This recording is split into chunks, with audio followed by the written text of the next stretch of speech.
porque debajo se encuentran ya las meninges. Entonces no puede estar comprimiendo el cerebro, porque todavía no hay hueso. Pues. Entonces lo que comprimes es, prácticamente estás comprimiendo la masa encefálica. Entonces es peligroso. ¿No? Entonces es muy importante porque a través de esta fontanela se mide lo que es la presión intracraneal. Y se mide también cómo va el crecimiento de los huesos de la cabeza de este neonato, de este recién nacido. Es otro aspecto muy importante. Existen indicadores de medición que lo maneja bien el médico pediatra, ¿no? Cuando se deben cerrar las fontanelas. Vamos a hablar de algunos datos. A ver. Sigamos con las fontanelas. Miren ustedes, el hueso frontal no es totalmente impar. En el recién nacido, cuando hemos estado en esa etapa, el hueso frontal se encuentra separado, dividido en dos, por una sutura que se llama sutura metópica. Y la fontanela anterior que tiene la forma de un rombo. Observen ustedes. Ahí está la sutura sagital, esta es la landoidea y esta es la sutura coronal.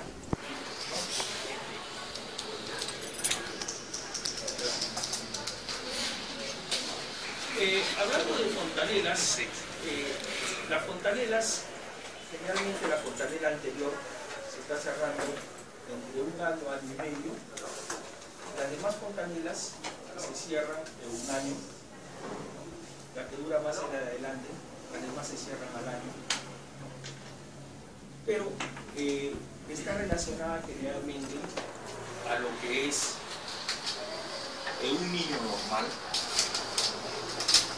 en aspecto nutricional,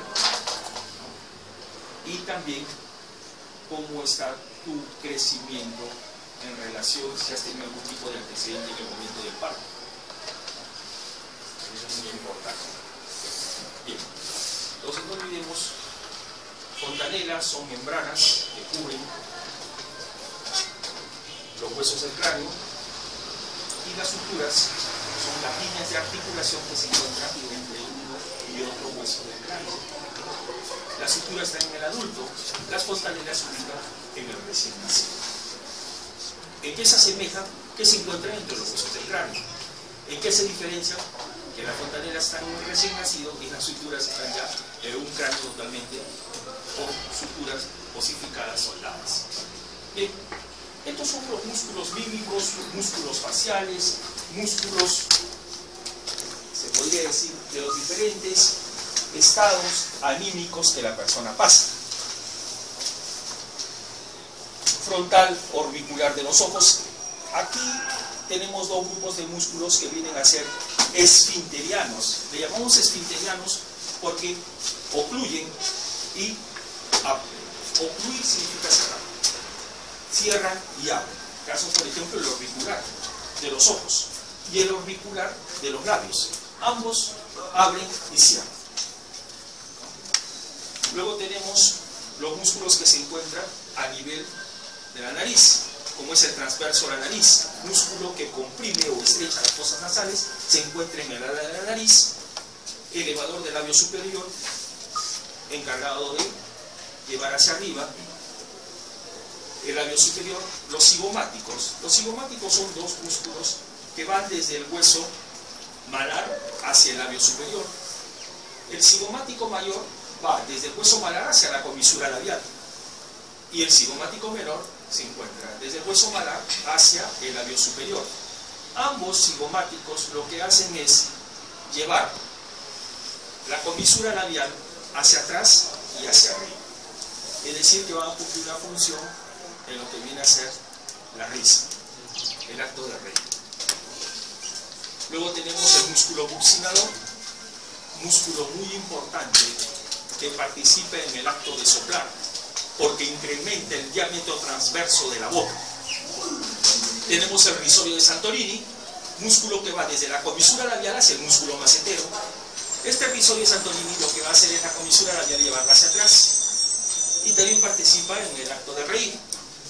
Tenemos tres músculos que se encuentran en la región mentoniana, que viene a ser el cuadrado del mentón, desciende la piel del labio inferior, la borla del mentón, que lo que hace es arrugar la piel del mentón, de la borla del mentón, y el triangulero labios también desciende la comisura y la piel del labio inferior.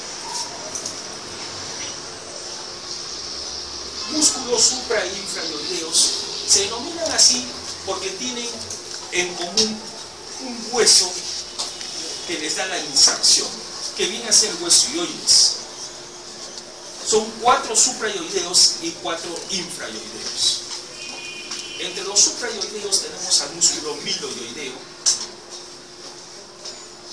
músculo que se ubica a nivel de la línea oblicua interna y se va hacia el hueso ioides. El genioideo desde la apófisis geni hacia el hueso ioides. El estiloioideo desde la apófisis estiloides hacia el hueso ioides. El digástrico desde el vientre anterior del digástrico, vientre posterior del digástrico, tiene 2 vientres. El vientre anterior va a la fosica digástrica y el vientre posterior va a lo que viene a ser la ranura digástrica. Desde ahí se dirige hacia el hueso ioides. Esos son los 4 supraioideos, llevan el hueso ioides hacia la parte superior o ascienden el hueso ioides. Ahora, el otro grupo de músculos se denominan infraioideos, que van a descender el hueso ioides. Tenemos el esternotiroideo, músculo que se encuentra insertado a nivel del esternón, de lo que viene a ser cartilotiroides, desciende el huesioides, el esternoioideo, que va desde el esternón hacia el huesioides, el homoioideo, la escotadura del omóplato, coracoidea, hasta el huesioides, y el músculo tiroideo, que va desde el cartilotiroides hacia el hueso ioides. Estos 4 músculos descienden el huesioides y estos otros 4 llevan hacia arriba el hueso ioides. Los músculos de la masticación. Músculos que van a dar movimiento a la mandíbula y lógicamente a la articulación temporomandibular.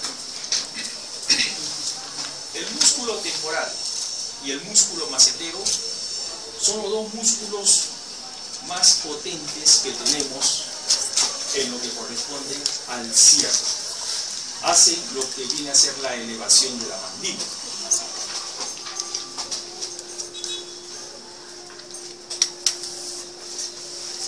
Estuve leyendo en una oportunidad, estos 2 músculos cuando trabajan simultáneamente en fuerza, kilogramo fuerza,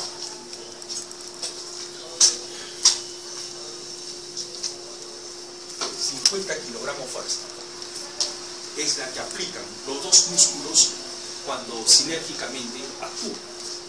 ¿Qué significa eso? Si los 2 músculos actúan en forma conjunta, pueden tranquilamente cortar una falange. O donde te agarran de la oreja, se la come la oreja. Te agarran de la nariz, se come la nariz. O sea, son 2 músculos potentes. Miren cuántos kilogramos de fuerza tienen. 50 kilogramos de fuerza. Los 2. El macetero con el temporal. Son músculos que actúan en forma conjunta coordinada, ¿no? En lo que es el cierre mandibular o elevación de la mandíbula. El músculo buccinador es un músculo que se encuentra profundamente por el risorio Santorini. Lo que me estoy tocando en este momento es el risorio Santorini. Corto el risorio, lo retiro, lo desplazo hacia atrás y ya me encuentro con el músculo buccinador. Muy importante el músculo buccinador. Tiene que ver con la oclusión dentaria, tiene que ver con lo que es el acto de soplar, ¿no? De llenar de aire en la boca. Las personas que están relacionadas al trabajo de instrumentos de viento, ¿cuáles son los instrumentos de viento? Flauta, ¿qué más? Saxofón, trompeta, trombón, corneta, todo eso, ¿no? Ellos tienen bien desarrollados los músculos buccinadores.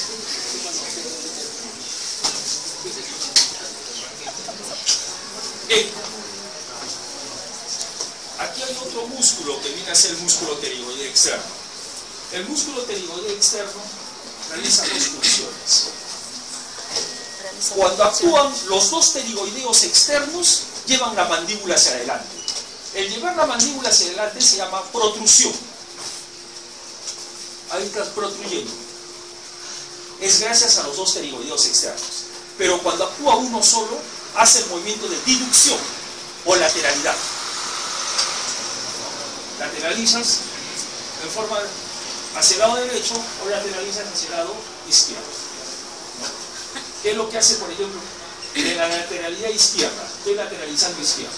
Se separa el pterigoideo externo del lado derecho y se contrae el pterigoideo del lado izquierdo. Y viceversa. Entonces los pterigoideos en forma conjunta llevan la mandíbula hacia adelante, la proyectan hacia adelante, realizando el movimiento de protrusión o protrusiva. Y cuando actúa uno solo, hacen diducción o lateralidad. Ya les dije, el músculo macetero se encuentra insertado a nivel del ángulo de la mandíbula, pero en su cara externa. El músculo temporal tiene la forma de un abanico insertado en la concha del hueso temporal. El pterigoideo externo sí es un músculo que tiene dos fascículos, un fascículo superior que va, que corresponde a la fosa pterigoidea, y el otro está en el ala mayor del hueso pterigoides. Ambos fascículos se insertan a nivel del cóndilo de la mandíbula. Ambos fascículos.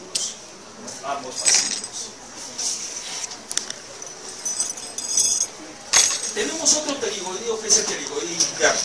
El músculo pterigoideo interno se inserta en la cara interna de la mandíbula, de la rama ascendente de la mandíbula. Este músculo también realiza lo que viene a ser elevación de la mandíbula, ¿no? Elevación de la mandíbula. El pterigoideo interno contribuye al macetero y al temporal. Ahí está el músculo mucílado, les decía que se encuentra en la parte del carrillo de la boca. El carrillo es la parte interna de la mejilla. Esta es su mejilla, en la parte interna se llama carrillo. Cuando se muerden, cuando están comiendo, ¿han tenido esa experiencia de morderse? Sí. Sienten una satisfacción, ¿no? Bueno, o duele. Duele, profesor. ¿Duele? Duele. Bueno, lógicamente que te están mordiendo la mucosa, pero ahí se encuentra el músculo, el mucílado. Las glándulas salivales, tenemos la glándula parótida, es la glándula más grande que tenemos, ¿no? Se encuentra prácticamente, observen ustedes, por delante del pabellón de la oreja. La glándula parótida tiene su conducto excretor que se llama conducto de Stenn o conducto parótido. Luego tenemos la glándula submaxilar, que tiene su conducto de Wharton, y la glándula sublingual, que se llama Riminus. Glándula parótida, Steno, Wharton y Riminus. Las tres son las que contribuyen o aportan con saliva. ¿Qué pH tiene la saliva? pH ácido. Nuestra saliva es ácida, no nuestro carácter. No hablo de carácter. Pero hay muchos que tienen carácter menos ácidos. Sí, estoy bien. Pero la saliva, el pH de la saliva es pH ácido. pH ácido. Estoy bien. Cuellito. Esqueleto óseo. ¿Ya? Vamos a hablar del cuello. Cuellito. El cuello tiene su parte ósea, su parte muscular y lo que vienen a ser las vísceras que se encuentran en el cuello. Esto viene a ser la parte ósea o esqueleto óseo. Está constituido por 7 vértebras cervicales. La primera vértebra cervical tiene un nombre propio, artes. La segunda, abscis. De la tercera a la séptima se denomina por numeración: 3, 4, 5, 6, 7. La 7 también tiene un nombre que la caracteriza, se llama la vértebra prominente. Esa sí la podemos tocar. Llevas tu mano hacia atrás y es la que tiene mayor elevación, ¿no? Ahí la tocas. Esa viene a ser la vértebra prominente. ¿Ya? Después se toca. ¿Ya? Después se toca. Tiene que dar un tiempo para que se toque. Me va a dar un tiempo para que le toque. Características del atlas, características del axis. Son vértebras cervicales en las cuales no se puede uno confundir porque tienen características propias. El caso del atlas, por ejemplo, tiene arcos, anterior, posterior, ¿no? Tiene dos agujeros que vienen a ser los agujeros transversales de las apófisis transversas. Tiene un agujero vertebral, tiene una apófisis espinosa, tiene unos surcos para las arterias vertebrales. En los surcos hay un tubérculo anterior, un tubérculo posterior y un arco anterior. Están los agujeros transversos y el agujero vertebral. Por este agujero vertebral va a pasar la médula espinal.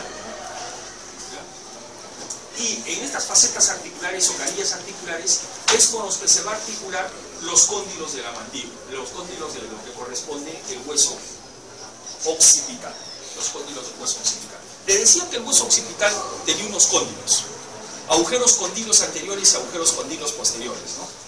Esos cóndilos se van a articular acá, en estas carillas, estas facetas articulares, ¿ya? Le decía que están acá las apófisis transversas. Estos agujeros transversos, por acá van a pasar las arterias vertebrales. Por las arterias vertebrales, por estos agujeros transversos. En lo que corresponde al axis, tiene una apófisis odontoides en la parte anterior, que tiene la forma de un canino. Tiene sus dos carillas articulares superiores, carillas articulares inferiores. Tiene un cuerpo vertebral. Observen ustedes, ¿tiene cuerpo vertebral la atlas? No hay cuerpo vertebral. ¿Tiene apófisis odontoides? No. Solo tiene arco anterior y lo que viene a ser el tubérculo posterior o arco posterior. Ahí tiene apófisis odontoides, apófisis transversas para los agujeros transversos y las arterias vertebrales, las apófisis espinosas. Las apófisis espinosas en este grupo de vértebras cervicales son bífidas. Terminan en dos. Cuando hacíamos las vértebras dorsales, la apófisis espinosa era en punta y bien alargada, ¿no? Características propias de las vértebras dorsales. En cambio, en estas cervicales son cortas y son bífidas, son dos. Excepto de la vértebra prominente, la C7. Esa sí es única y larga, por el hecho de que se puede tocar. Ahí están articuladas el grupo de vértebras cervicales. Ahí está el atlas, el axis, con sus apófisis odontoides y con sus apófisis espinosas bífidas. Apófisis espinosas bífidas. Apófisis odontoides, ahí está la C7.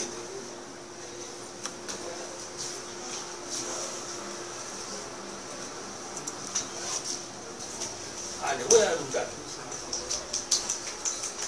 Un dato importante.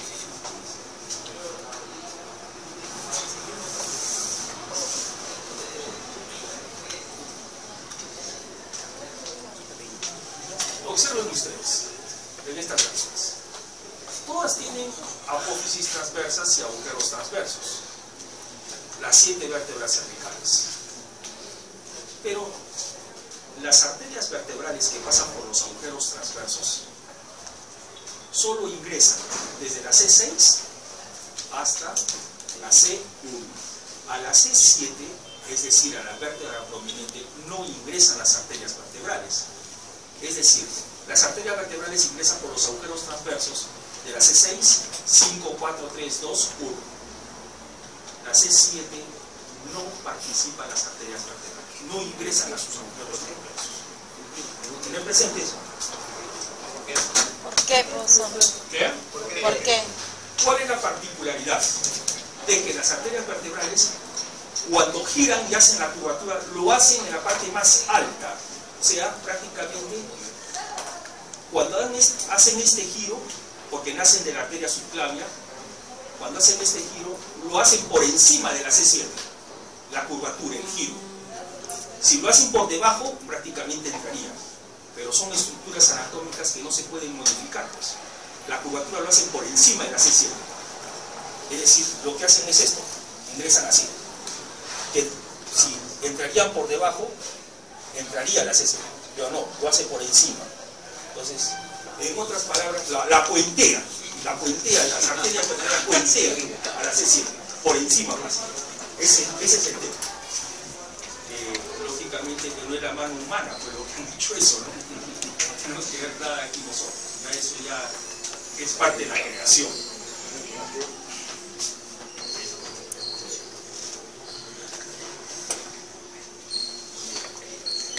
Esta es una vértebra cervical tipo, o sea, prototipo. Esta ya tiene un cuerpo totalmente definido, tiene sus apófisis transversas, tiene sus agujeros transversos para las arterias vertebrales, tiene sus pedículos y sus láminas. Ahora, el pedículo que une y la lámina que une. El pedículo une cuerpo más lo que viene a ser carillas articulares, muy bien, y la lámina une la carilla con las apófisis espinosas.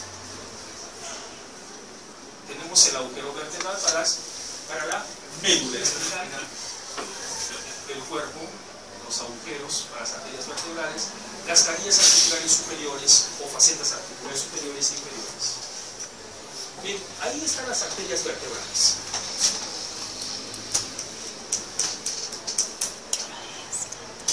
Ahí está la vértebra prominente, las arterias vertebrales, ingresa por este surco para las arterias vertebrales, que va desde la C6 hasta la C. Existen ligamentos. El cuello es una región que fácilmente se puede uno lesionar o dañar. Ustedes han escuchado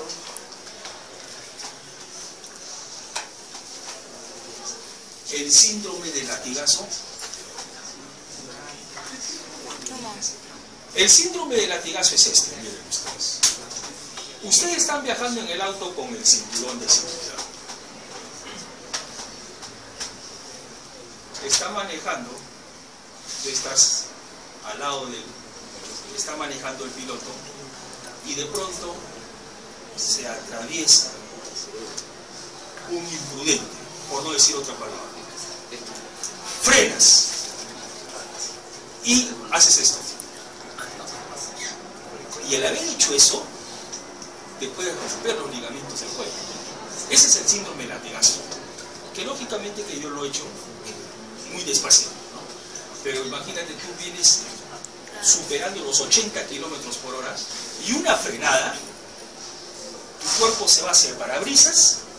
Bueno, para suerte tuya que no se rompe el parabrisas ni tu cabeza llega al parabrisas, pero vas a retornar a una velocidad también, que sería bueno. De hecho que habrá habido estudios, ¿no? A la velocidad que va tu cuello hacia adelante y retorna hacia el espaldar. Eso es cosa de segundos, pero ahí generalmente hay rompimiento de ligamentos, o de lo contrario, sufres algún tipo de esguinces. ¿Qué es el esguince? Estiramiento de un ligamento. Puede haber también una contractura muscular, o puede haber también el rompimiento del cuello. Te puede romper el cuello también. La úlcera del oído. Sí, la bolsa de aire funciona muy bien, claro, pero la bolsa de aire funciona cuando existe algún tipo de colisión, no en la frenada. En la frenada no se activa la bolsa de aire. Cuando tú frenas, no se activa la bolsa de aire. La bolsa de aire, ¿cuándo se activa? Cuando chocas. ¿Sabes? O sea, tú estás en la combi y frena en seco. Bueno, la combi no tiene bolsa de aire, pero en el supuesto caso de que tuviera, lógicamente que no se va a activar. La activación se va a dar cuando colisione el carro. ¿Qué me vas a preguntar? Porque rompe la arteria carótida y hay sangre, y hay sangrado, hemorragia interna. Con la carótida ya no alimenta, no nutre esa sangre a todo lo que es los órganos del endocráneo, cerebro, cerebelo, tronco encefálico. Ya no, falleces con hemorragia interna. Rompes la carótida, las carótidas las rompes. La cabecera del carro, en un auto, por lo general ahora están poniendo cabeceras en la parte posterior. Evita de que el latigazo se. Claro, ayuda, ayuda en gran parte, pero esta parte del latigazo siempre se establece. Es por eso de que ustedes han podido ver, creo que ya les he dado a conocer este detalle, que cuando vienen los paramédicos frente a un accidente automovilístico, lo primero que hacen es colocar collarines a las personas que están entre los fierros retorcidos. Pero el collarín no es para la cámara, no a pensar que es figuretti, no. El collarín es para todo el trabajo que realizan. ¿Y cómo vas a retirarlo al paciente o a la persona en el momento de que tiene que ser trasladado desde el auto hacia la ambulancia, ¿no? Porque generalmente hace poco hubo un accidente aquí en la Costa Verde. Bueno, el tipo estuvo ebrio, ¿no? Y colisionó, invadió el carril contrario y frontalmente se dio con el otro carro. Bueno, se salvó, ¿no? Pero el asunto fue de que definitivamente fue más de 2 horas que duró el rescate de esa persona. Y esto que se activó la bolsa de aire. Y el último accidente que ha habido pues en Villa María, ¿no? Del tico que se lo... El tráiler que lo aplastó al tico y han muerto las 2 personas. ¿Se han enterado de ese accidente, no? Ustedes, muchos viven en Cono Sur. ¿Has estado ahí? En mi casa.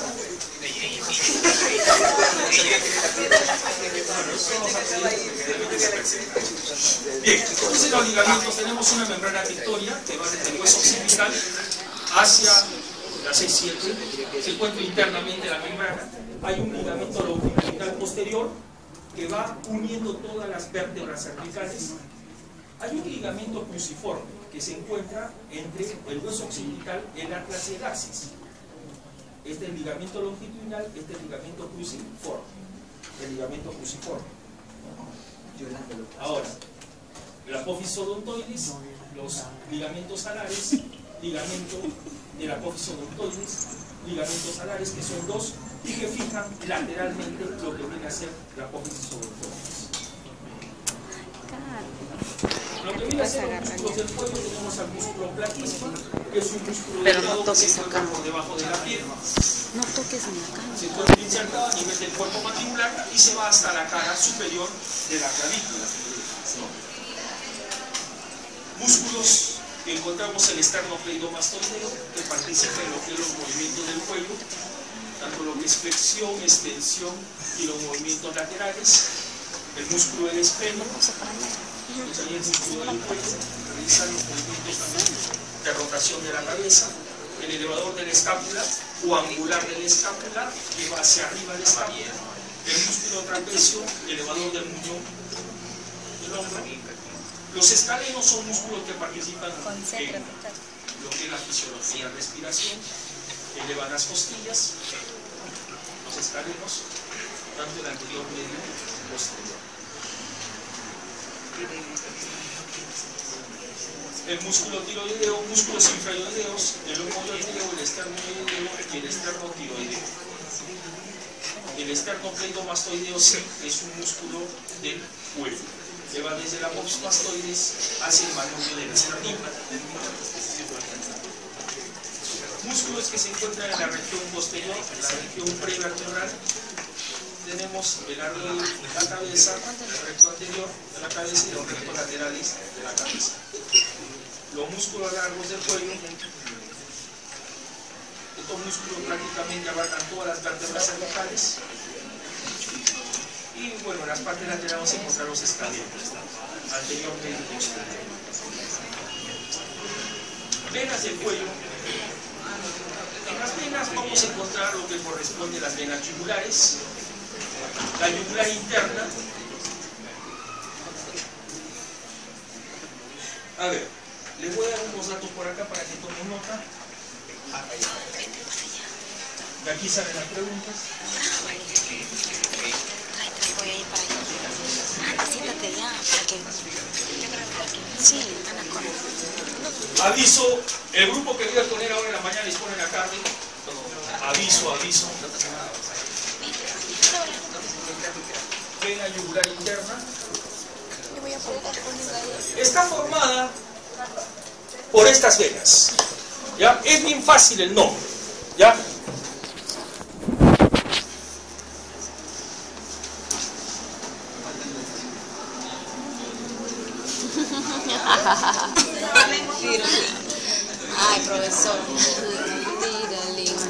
¿Ya? La vena yugular interna está formada por esas venas. ¿Ya? Es bien fácil. ¿Qué dice?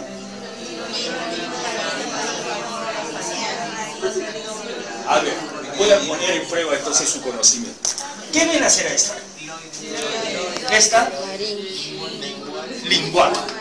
Esta, la otra, faríngea y facial. Esas venas son las que drenan, aportan. Tributarias también le llaman. Tributarias de la vena yugular interna. Ahora me voy a la yugular externa. La vena yugular externa está formada por la vena temporal superficial y la vena maxilar interna. ¿Ya? La vena yugular externa está formada por la vena temporal superficial y la vena maxilar interna. Y en el caso de la vena yugular anterior, está formada por las venas submaxilares y submentonianas. Venas submaxilares y submentonianas. En el caso de la vena yugular anterior, está formada por las venas submaxilares y submentonianas. Correcto, ya te di los datos. Léelos, estúdialos. ¿Ya?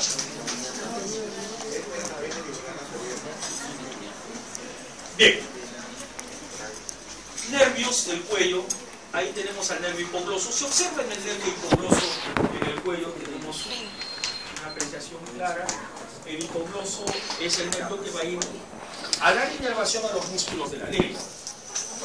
El nervio espinal es un nervio motor que va a dar inervación a lo que viene a ser al trapecio y al esternocleidomastoideo. El plexo braquial también pasa por el cuello, pero los troncos primarios van a dar inervación a los músculos del miembro superior. El nervio frénico también lo encontramos desde el cuello, va a dar inervación a lo que viene a ser el diafragma. El vaguito, el nervio vago, con todo lo que viene a ser los nervios del sistema vagal, va a dar inervación a tráquea, esófago, laringe, ¿no? Lo que es parte de los bronquios, los pulmones, corazón, el abdomen, lo que es estómago, hígado, intestinos. Todo eso hacia abajo. Arterias. Aquí tenemos la arteria carótida. Esta es la arteria carótida primitiva o común. Se divide en dos, carótida interna y carótida externa. En el caso de la carótida externa tenemos la arteria facial, la arteria tiroidea, la arteria auricular, la arteria lingual.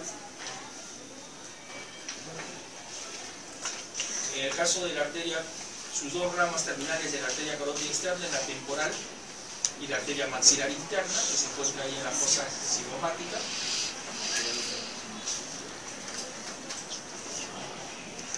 Jóvenes, hemos concluido todo lo que viene a ser la cabeza.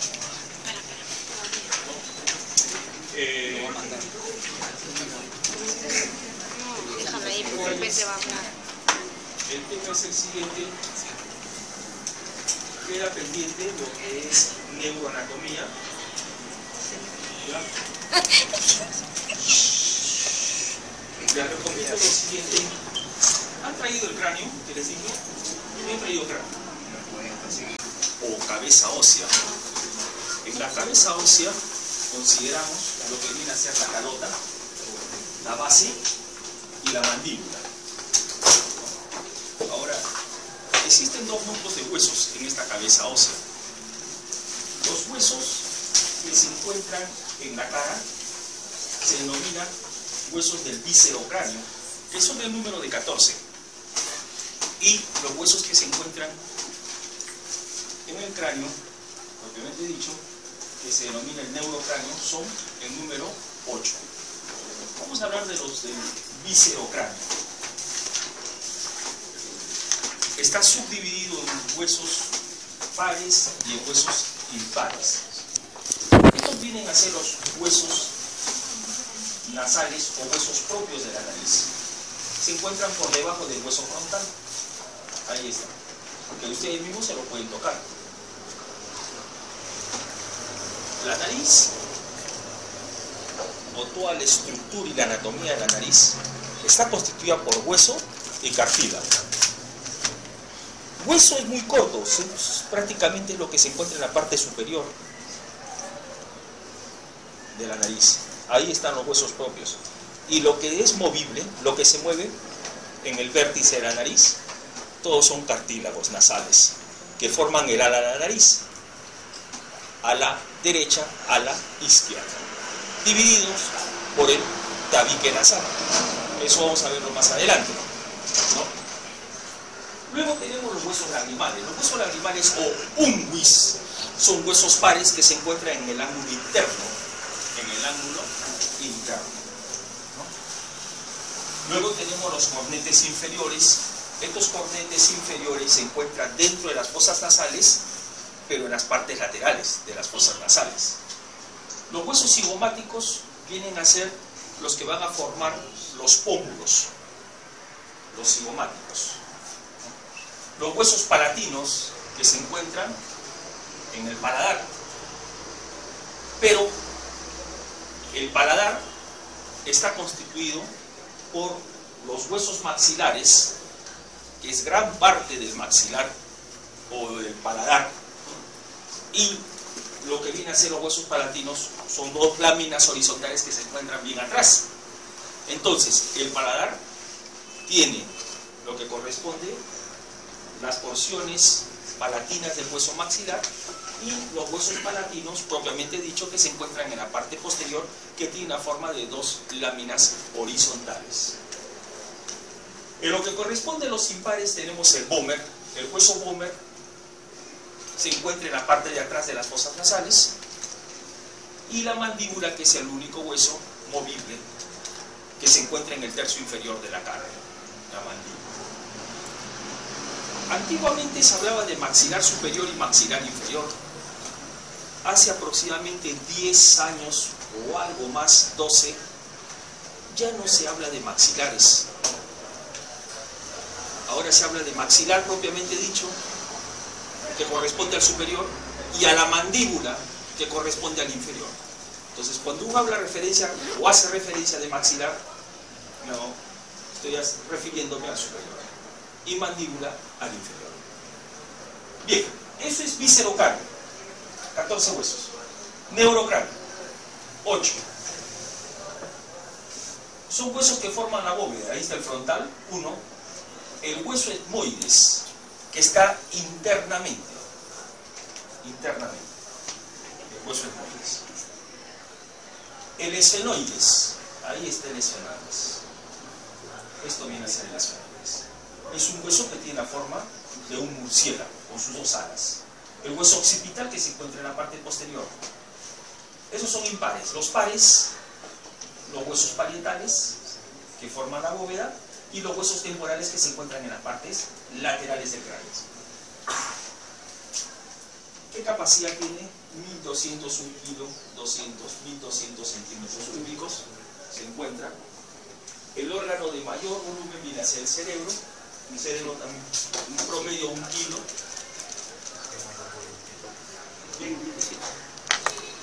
¿Qué encontramos aquí? El hueso frontal. Es un hueso que se encuentra en la parte anterior de la bóveda craneana. Se encuentra limitado por los huesos parietales, los huesos temporales, los huesos esfenoides, por los huesos propios de la nariz, los huesos maxilares, los huesos esfenoides, los unguis, que se encuentran en el ángulo interno. Estos vienen a ser los cornetes superiores y medios. Estos cornetes superiores y medios es parte del hueso etmoides. En el caso de los cornetes inferiores, eso sí, son huesos pares que corresponden a la cara, es decir, al viscerocráneo. Tenemos el maxilar y por último la mandíbula. Se presentan 3 pares de agujeros. Están los agujeros supraorbitarios, por donde pasa el van supraorbitario, vena, arteria y nervio supraorbitario. Los agujeros infraorbitarios, por donde pasa el PAM infraorbitario. Y por último, los agujeros mentonianos, que pasa el PAM mentoniano. Si hablamos de una cara simétrica, trazamos un plano, unimos los tres agujeros, debería haber una simetría. Pero a veces sucede esto. ¿Qué significa eso? Que el tercio inferior es más ancho que el tercio superior. Pero a veces también sucede esto.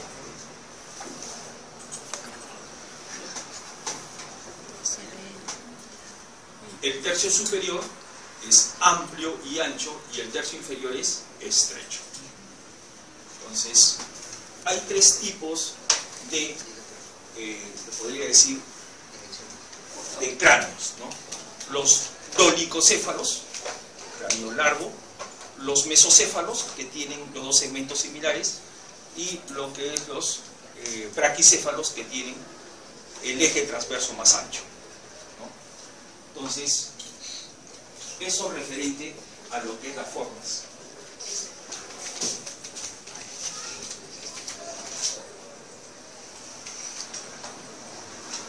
En esta vista lateral seguimos identificando los huesos: frontal, parietal, occipital, temporal, el esfenoides, el hueso malar o cigomático.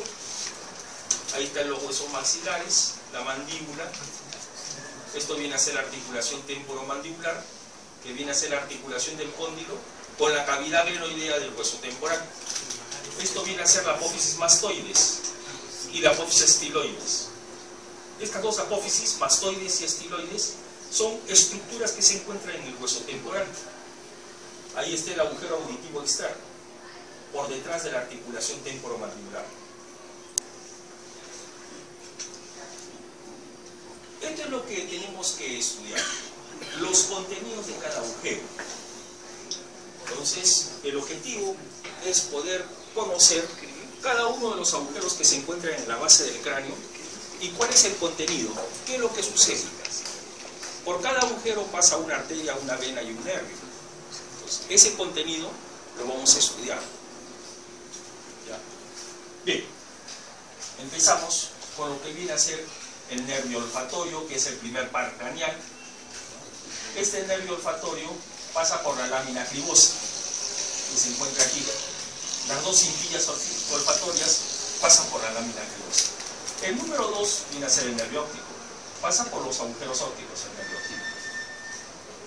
Esto viene a ser la hendidura esfenoidal. La hendidura esfenoidal se encuentra entre las alas menores y alas mayores del hueso esfenoide. Estas son las alas menores, ala menor, y la que se encuentra aquí viene a ser ala mayor y ala mayor. Es decir, la hendidura que se forma entre el ala menor y el ala mayor se denomina hendidura esfenoidal. Por ahí pasa el tercer par craneal, que se llama motor ocular común. El cuarto, que viene a ser el patético. Y el quinto par craneal, el quinto también pasa, que viene a ser el nervio trigémino, pero pasa lo que corresponde al nervio oftálmico. El sexto par craneal también pasa por acá, que se llama motor ocular externo. ¿Ya? Ahora, en lo que corresponde al segundo par craneal, que viene a ser el nervio maxilar superior, pasa por el agujero redondo mayor. Y el tercer, que es la tercera rama del trigémino, que se llama nervio maxilar inferior, pasa por el agujero oval. Viene a ser este. Luego tenemos el 7 y el 8. El 7 se llama nervio facial y el 8 se llama nervio auditivo. Estos dos nervios craneales pasan por el agujero auditivo interno. El 9, 10 y 11, glosofaringio, neumogástrico ovado, el espinal o accesorio, pasan por el agujero rasgado posterior. Y el 12, que viene a ser el hipogloso, pasa por el agujero condilio anterior. Entonces, agujeros ópticos, ahí están. El surco del quiasma óptico, la hendidura esfenoidal, agujero redondo mayor, agujero oval. Por aquí debe estar el agujero redondo menor. Este es el agujero occipital o agujero magno. Los agujeros condilios anteriores. fosas cerebrosas y las que se encuentran aquí en la parte superior cerebrales. Surco para el seno venoso transverso.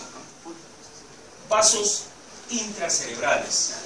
Tenemos la arteria carótida interna que pasa por el agujero carotídeo, la arteria vertebral que pasa por el agujero magno y la vena yugular que pasa por el agujero rasgado posterior o fosa yugular.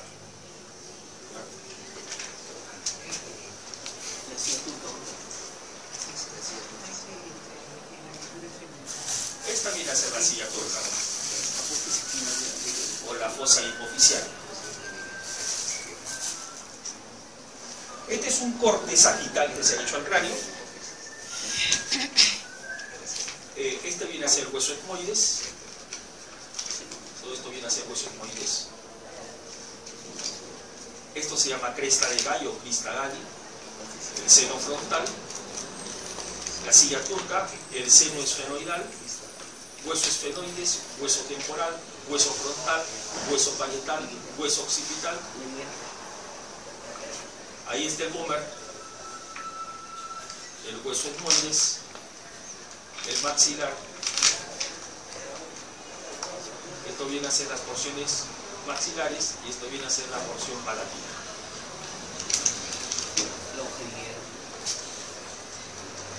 En la bóveda. En la bóveda vamos a observar lo que vienen a ser las suturas. Las suturas vienen a ser las líneas de articulación de un hueso con otro hueso. En el recién nacido no se van a encontrar suturas, sino se van a encontrar fontanelas. Las suturas generalmente empiezan a cerrarse a partir del año y medio, después del nacimiento. La primera sutura que vamos a ubicar es la sutura coronal. Esta sutura coronal articula el hueso frontal con los dos huesos parietales. Tenemos otra sutura que es la sagital. Esta sutura sagital va a articular los dos huesos parietales y se encuentra en la parte más superior de la bóveda. En la parte posterior articula el hueso occipital con los dos parietales, se llama sutura landoidea.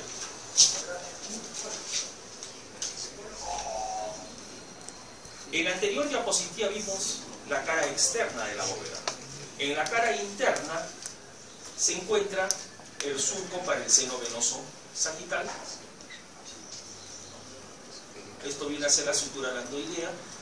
Existen unas cositas para las granulaciones aracnoideas y existen también otros surcos. Estos surcos, por aquí va a pasar o circular las arterias meningias medias. Las arterias meningias medias. Todas las arterias meningias se encuentran por estos surcos, ¿no?, en la cara interna de la bóveda. Aprecien ustedes la cara externa de la base del cráneo. Tenemos la fosa incisiva, esto viene a ser el paladar, formado por las porciones del hueso maxilar y lo que viene a ser los huesos palatinos. Existe una sutura, que es la sutura palatina media, que se encuentra entre los dos huesos maxilares y los dos huesos palatinos. En la parte anterior, por detrás de los incisivos centrales superiores, se encuentra la fosa incisiva o agujero incisivo. Por ahí va a pasar el van nasopalatino. Ahí tenemos el agujero palatino posterior, por ahí va a pasar un van que es el van palatino anterior. Están las goanas separados por el bómer. Esto viene a ser la región posterior de las fosas nasales. Ahí tenemos al bómer. El bómer viene a ser un hueso del viscerocráneo, es decir, en la región posterior, ¿no? La fosa pterigoidea, tenemos el agujero oval, el agujero redondo menor, tenemos el agujero carotídeo, el agujero occipital, agujero condilio posterior, se ven ustedes el condilio anterior. Estos agujeros condilios están separados por el cóndilo del hueso occipital. Este cóndilo del hueso occipital que se va a articular con la primera vértebra cervical, que viene a ser el atlas. Entonces ahí tenemos El agujero que se encuentra por delante de este cóndilo se llama agujero condilio anterior. Y el que se encuentra por detrás, agujero condilio posterior. ¿Quién nos separa? El cóndilo del hueso occipital.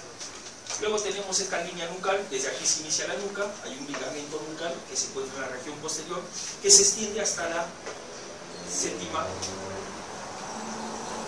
vértebra cervical. A ver, tenemos una protuberancia occipital y una cresta occipital también. Existen tres fosas en la base, en la parte interna de la base del cráneo, que viene a ser la fosa craneal anterior, media y posterior. Vamos a hablar de lo que corresponde a los límites de las fosas.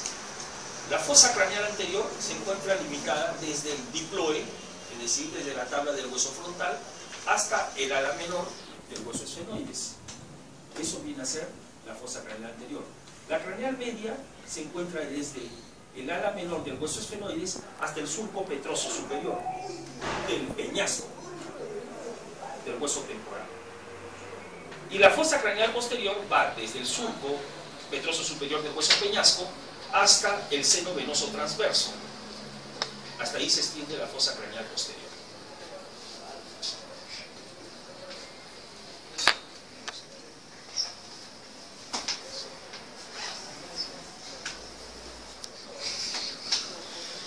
Los 12 pares de nervios craneales te los presento.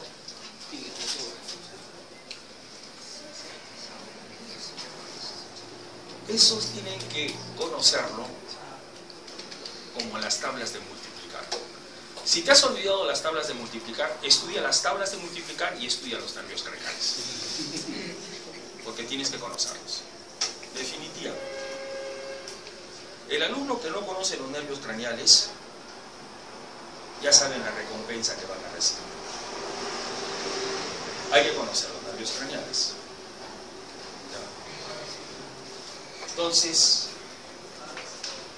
ahí están los nervios craneales, ¿no? Por el agujero por donde pasa cada uno de ellos y la función que cumple, ¿no?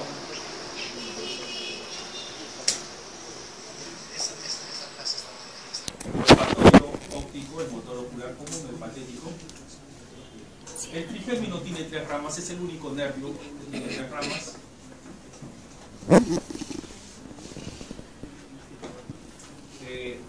Lo que falta aquí, observen ustedes, que quisiera que agreguen lo siguiente. Tienen el cuaderno, anoten.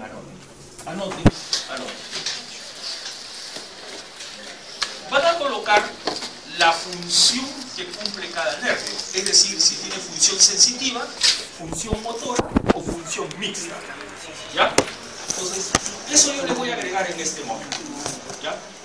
Bien, primer par craneal, el olfatorio es un nervio esencialmente sensitivo. El olfatorio es sensitivo. Pasamos al nervio óptico. El nervio óptico, que es el segundo par craneal, también es un nervio sensitivo. El tercero, motor ocular común, es un nervio motor. El cuarto, patético, es un nervio motor. Va a dar movimientos a los músculos del ojo. El trigémino es mixto. Es un nervio mixto, ¿ya? El sexto par craneal, y es el motor ocular externo, es motor, nervio motor. El séptimo facial es mixto. El facial es mixto. El 8, que es el auditivo, es sensitivo. El 9, que es el glosofaringio, es mixto. El 10, el vaguito, mixto. El 11 y el 12 son motores. 11 espinal y el 12 hipogloso mayor son motores. Bien, estudien esos datos. Por algo les diré. Estudien esos datos.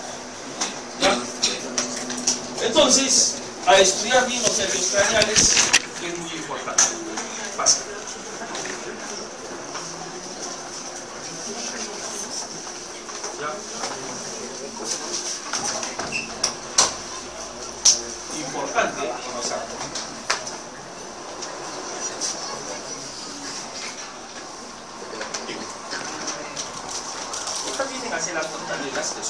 membranas que se forman en el recién nacido.